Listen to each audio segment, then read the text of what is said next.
BFM Business, l'entreprise BFM. Mon parcours d'investisseur.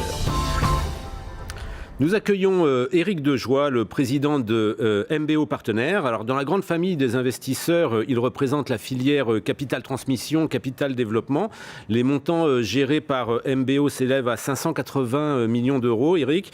Et vous investissez en particulier dans des PME et ETI en croissance, alors tous secteurs confondus, dont la valorisation est comprise entre 10 et 100 millions d'euros, ce qui laisse un certain champ de développement. Bonjour Éric Dejoie. Bonjour. Alors nous, notre rubrique, on a envie de s'intéresser à ce métier d'investisseur finalement. Bien sûr, on va s'intéresser à votre fonds, mais comment on devient investisseur? Qui vous apporte de l'argent? C'est l'argent de qui? On va essayer de comprendre comment ça se passe. Vous d'abord Éric, d'où venez-vous? Alors moi je suis ingénieur de formation. Ouais. Je suis tombé dans ce métier finalement assez jeune puisque j'ai accompagné le début du capital investissement à la fin des années 80. Au fond, notre métier a connu plusieurs phases. Les années 80, vous vous souvenez sans doute, les PME n'avaient pas accès au capital. Et c'est la fin des années 80, début des années 90, les premières sociétés en fait ont apporté de la liquidité à un marché liquide. C'était tout d'un coup une libération d'énergie extraordinaire. Quel déclic? Il y a eu un déclic quoi? Légal? Il y a eu quelques, oui, la loi sur la reprise d'entreprise par les salariés. Enfin, il y a eu quelques déclics à la fin des années 80. Vous vous souvenez sans doute que cette période était une période de bouillonnement entrepreneurial. On a connu ensuite une deuxième phase de développement dans les années 2000, qui ont été des années marquées par l'innovation financière avec un afflux important de capitaux.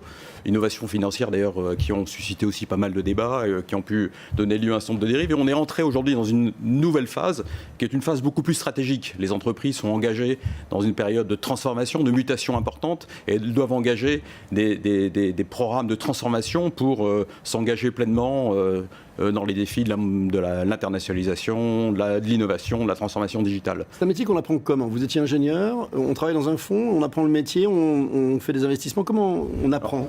C'est technique, c'est un métier, des bons réflexes. Oui, vous avez raison. En fait, c'est un métier qui est une combinaison de plusieurs facteurs. D'abord, c'est un métier qu'on apprend par le travail. Et nous, on a accompagné un peu plus de 100 entreprises. Pour accompagner 100 entreprises, ça veut dire que nous avons vu beaucoup de dossiers. Et donc le succès s'est construit sur le travail. C'est pas une science innée. Le deuxième élément, c'est développer une capacité de jugement. Parce que au fond, une fois que vous avez tous les outils qui vous permettent d'analyser, d'engager une relation avec une équipe de management, au final, vous prenez une décision d'investissement qui est basée sur votre jugement.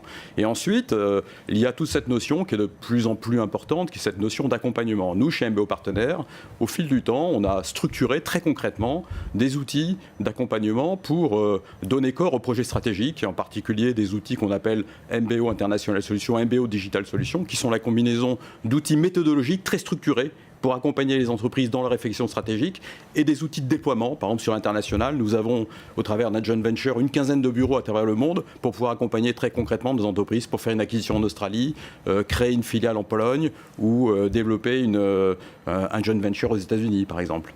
Alors, je l'évoquais un peu plus tôt, vos priorités d'investissement, ce sont des PME et des ETI, 10 à 100 millions d'euros de valorisation. De ce poste d'observation qui est le vôtre, qu'est-ce que vous avez à nous dire justement sur l'évolution du paysage des ETI? Alors, on a tendance peut-être dans cette émission à être plutôt adepte du verre à moitié plein, mais on a l'impression que les lignes bougent. Oui, alors je dirais qu'effectivement, nous, de notre point de vue, nous aimons les entreprises et nous aimons les entrepreneurs. Nous passons nos journées à rencontrer des gens qui ont des projets. Donc effectivement, qu'est-ce que nous observons? D'abord, effectivement, que le tissu français est plein de talents. Au fond, le métier de la finance, de tout temps, il a consisté à accompagner les meilleurs projets et les meilleurs talents. Donc nous concevons notre rôle comme un rôle de détecteur et d'accompagnateur de talents d'entrepreneurs. On n'est jamais en manque de bons projets. Et on n'est jamais en manque de bons projets. Alors effectivement, il faut travailler, il faut susciter des vocations, mais il faut les détecter et ensuite être capable de les accompagner. Alors les accompagner, c'est effectivement en allouant du capital sur les bons projets, mais c'est ensuite en créant les conditions pour pouvoir permettre à l'ambition de l'entrepreneur, de son équipe et des entreprises de se réaliser. Alors on a longtemps dit que les entrepreneurs français avaient peut-être pas moins envie que leurs homologues à l'étranger, moins envie de grandir. Est-ce qu'aujourd'hui vous les sentez désinhibés? Au contraire, est-ce qu'ils ont envie d'aller croquer des parts de marché un peu partout dans le monde? Alors, effectivement, je pense que là on a affaire pour moi relativement à un lieu commun. Ça fait 30 ans que je fais ce métier, on a accompagné des centaines de projets. Chaque projet est un projet humain qui engage toute l'entreprise. entreprises.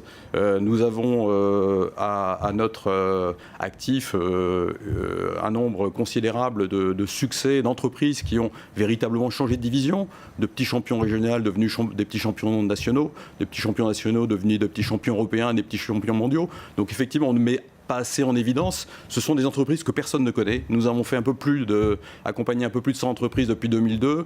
Je pense que vous n'en reconnaissez aucune. Et pourtant, nous, un choix stratégique chez vous ? Non, ce n'est pas un choix stratégique, mais parce que ces entreprises sont peu connues. Et pourtant, ce sont des entreprises qui se sont déployées en Europe, qui sont présentes aux États-Unis, qui innovent, qui. Est-ce qu'il y a une culture, un ADN particulier pour chaque fonds ? Parce que vous êtes un fonds d'entrepreneurs, c'est votre argent. Absolument. Il faut quand même le rappeler, parce qu'on a le Absolument. sentiment. Je veux la question d'où vient l'argent des fonds. Très souvent, ils viennent d'investisseurs institutionnels qui confient à des fonds le développement de leur argent. Vous, c'est votre argent. Alors, non, ce n'est pas notre argent. Alors, nous sommes un fonds d'entrepreneurs au sens où la société de gestion, MBO Partenaires, appartient à ses dirigeants. Donc, vous êtes des indépendants. Nous sommes des indépendants. C'est-à-dire, nous avons eu une démarche entrepreneuriale. Au fond, à force de fréquenter des entrepreneurs, il était assez logique que nous le devenions nous-mêmes. Vous le deveniez un petit peu aussi. Voilà, que ça nous a un petit peu contagieux. C'est assez contagieux. Mais je dirais plus fondamentalement, nous avions le souhait, la volonté de développer notre propre vision de ce qu'est un investisseur professionnel.